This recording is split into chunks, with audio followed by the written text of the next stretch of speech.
नमस्कार व्यूअर्स, मैं हूं अमीश देवगन और गुजरात से आप हमारी मेगा कवरेज देख रहे हैं क्योंकि अब वोटिंग को चंद घंटे बचे हैं और वोटिंग से ठीक पहले मेरे साथ मौजूद है गुजरात के गृह मंत्री हर्ष सांघवी। हर्ष सांघवी को एक मैं परिचय दे देता हूं। हम ग्राउंड जीरो पे मौजूद हैं गुजरात के अहमदाबाद में और मेरे साथ वो शख्स हैं जिन्होंने एक हीरा व्यापारी के घर जन्म लिया। 15 साल की उम्र में जब बच्चे स्कूल होते हैं तो इन्होंने राजनीति में कदम रख लिया था और 27 साल की उम्र में ये विधायक बन गए थे और गुजरात में सबसे कम उम्र के विधायक बनने का इन्होंने रिकॉर्ड भी बनाया और आज गुजरात के गृह मंत्री हैं हर्ष सांघवी। आपका अभिनंदन है। यहां पर थोड़ी जो पब्लिक मौजूद है वो जोरदार ताली से स्वागत कर रही है। बीजेपी दावा कर रही है पहला राउंड हो गया है, अगले राउंड को अब कुछ घंटे बचे हैं। बीजेपी दावा कर रही है कि बीजेपी इस बारी जीत के सारे रिकॉर्ड तोड़ देगी, लेकिन कांग्रेस का फॉर्मूला जबरदस्त है और वो कहती है कि ओबीसी समाज से सीएम होगा, जबकि 3 उप मुख्यमंत्री होंगे। पहला दलित समाज से, दूसरा आदिवासी से और तीसरा अल्पसंख्यक समाज से। देखिए, ये चुनाव जी गुजरात की हित का चुनाव है। ये चुनाव संबंधों का चुनाव है। 27 साल से चल रहा ये संबंध और तेजी से आगे निकलने वाला चुनाव है। भारतीय जनता पार्टी और गुजरात की जनता का जो विश्वास है, जो संबंध है, उसको आगे ले जाने वाला ये चुनाव है। ये चुनाव गुजरात की जनता लड़ रही है। एक तरफ भारत तोड़ने वाली शक्तियां गुजरात तोड़ने की प्रयास जो कर रहा है जी, वो शक्तियों को परास्त करने वाला ये चुनाव है और ये चुनाव में गुजरात की जनता जी, गुजरात के हर एक कोने से भारतीय जनता पार्टी का कमल खिलाने के लिए तैयार है और मैं देख पा रहा हूं लोगों की आंखों में एक सपना है कि 27 साल के ये संबंध को बरकरार रख के गुजरात के विकास की गति को और तेजी से आगे बढ़ाना है। आपका तो सपना है कि आप दोबारा सरकार बनाए और आप प्रयास भी कर रहे हैं, लेकिन दूसरी तरफ सपना है कि ये सरकार सपना लोगों की आंखों में है, गुजरात की जनता की आंखों में है। ये कांग्रेस की आंखों में भी एक सपना है। कांग्रेस की आंखों में ये सपना 27 साल से है। वो सपना दिन में देखते हैं, हम सपने नहीं, लोगों के बीच में रह के काम करते। ये बहुत ही बड़ा फर्क है। अच्छा, अरविंद केजरीवाल भी इस बार सपना देख रहे हैं। उनको लग रहा है कि आप जिस इलाके से आते हैं सूरत से, कि इस बार वो वहां पर जलवा बिखेर देंगे, मतलब बहुत अच्छी जीत होगी उनकी, वो ऐसा बोल रहे हैं। देखिए, उन्होंने तो सरकार बनाने का दावा भी कर दिया है। अमीश जी, आप तो आर पार की बात करने वाले व्यक्ति हो जी। मैंने आपको कई चुनावों में ग्राउंड जीरो पे देखा है। आपने यही अरविंद केजरीवाल जी को कई चुनाव में इसी प्रकार के पत्र, इसी प्रकार के लेटर्स लिखते हुए भी देखा होगा, बड़े बड़े वादे करते हुए भी देखा होगा कि पंजाब में ठीक इसी तरह से उन्होंने जो वादे किए थे,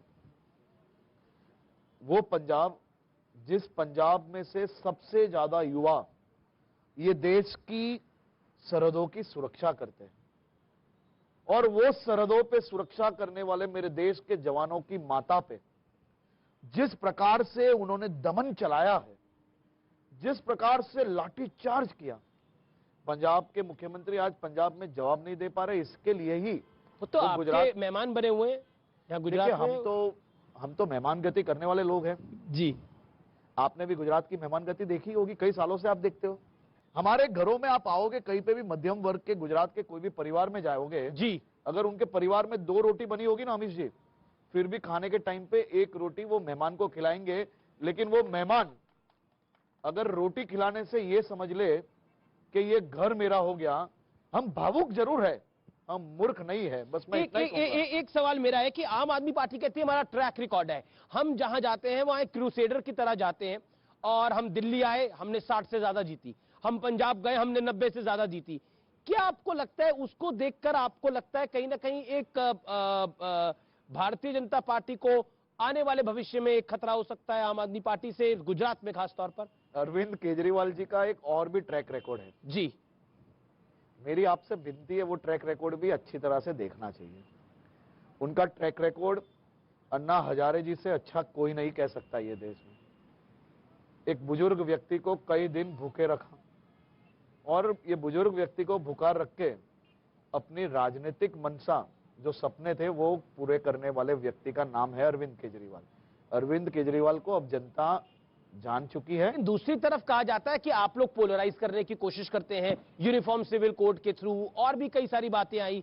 2002 पे की बात आ गई, गोधरा की बात आ गई, ये पलटवार होता है दूसरी तरफ से। गुजरात के चुनाव में राजस्थान के मुख्यमंत्री अशोक गहलोत जी कुछ दिन पहले वो गुजरात आए थे। उनकी सालों से जिस प्रकार से हर चुनावी सीजन में वो कहीं ना कहीं पोलराइजेशन करने का जो प्रयास करते हैं, उसमें ये वक्त मेरे देश की एक बेटी श्रद्धा का खून होता है। श्रद्धा का खून कोई सामान्य खून नहीं है। 35 टुकड़े किए गए। 35 टुकड़े किए गए। वो खून को वो दुर्घटना मानते हैं। वो खून को वो दुर्घटना इसलिए मानते हैं क्योंकि कहीं ना कहीं चुनाव में माइनॉरिटीज के वोट किस प्रकार से लिए जाए, उसके लिए उन्होंने एक बहुत ही बड़ा प्रयास किया। उन्होंने ये नहीं देखा कि श्रद्धा जैसी कई बेटी न्याय की मांग के साथ बाहर निकले हैं। श्रद्धा मर्डर कांड के आरोपियों को दुर्घटना मानते हो, वो उसको बचाने की कोशिश करते हैं। श्रद्धा का हत्यारा है वो, और हत्यारा का आफताब। अगर उनको लग रहा है कि आफताब को बचाने से वोट मिल जाएंगे, तो वो राजस्थान के कोई भी चौराहे में उसका पुतला लगा ले, हमें कोई तकलीफ नहीं है। लेकिन देखिए, एक मैं सवाल पूछता हूं आपसे।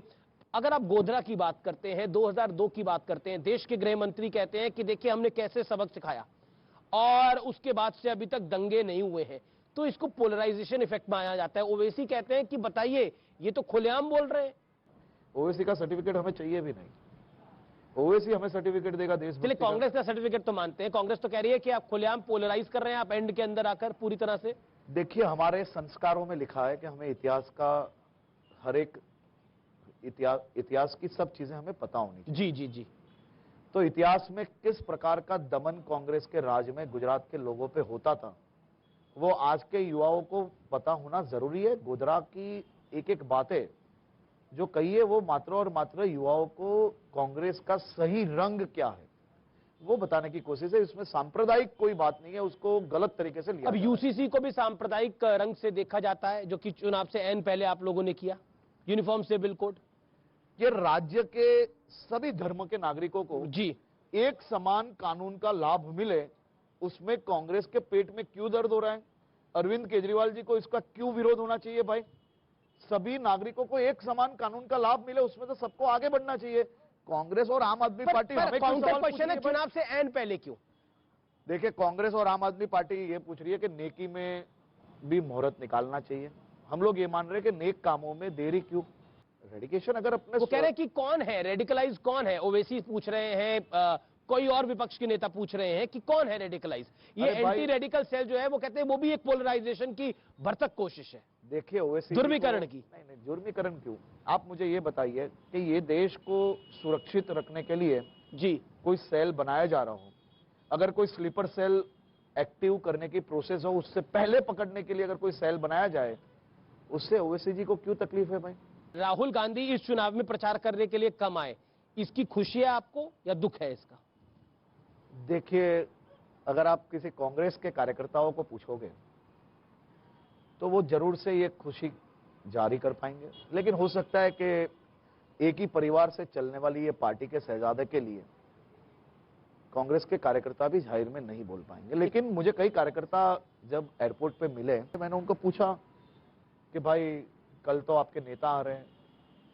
बोले, यही टेंशन में हम लोग अभी बैठे हैं। लेकिन मल्लिकार्जुन खड़गे के एक बयान के ऊपर प्रधानमंत्री ने भी बोला कि अब रामायण से रावण को ले आए हैं। उन्होंने जिस तरह से टिप्पणी करी, मधुसूदन मिस्त्री ने जिस तरह से प्रधानमंत्री की औकात पर टिप्पणी करी, क्या आपको लगता है कि पॉलिटिक्स में हर तरफ से अपशब्द चल रहे हैं? जिस प्रकार से बयान ये लोग दे रहे हैं, जिस प्रकार से कहीं ना कहीं हमारे नागरिकों की भावनाओं को ठोस पहुंचा रहे हैं, ये सही में बहुत ही दुखद बात है। एग्जिट पोल भी आने वाला है। आपका बहुत बहुत शुक्रिया। ये थे हर्ष सांघवी जिन्होंने बेबाक बात करी, हर सवाल का जवाब दिया। बहुत बहुत शुक्रिया हर्ष सांघवी आपका।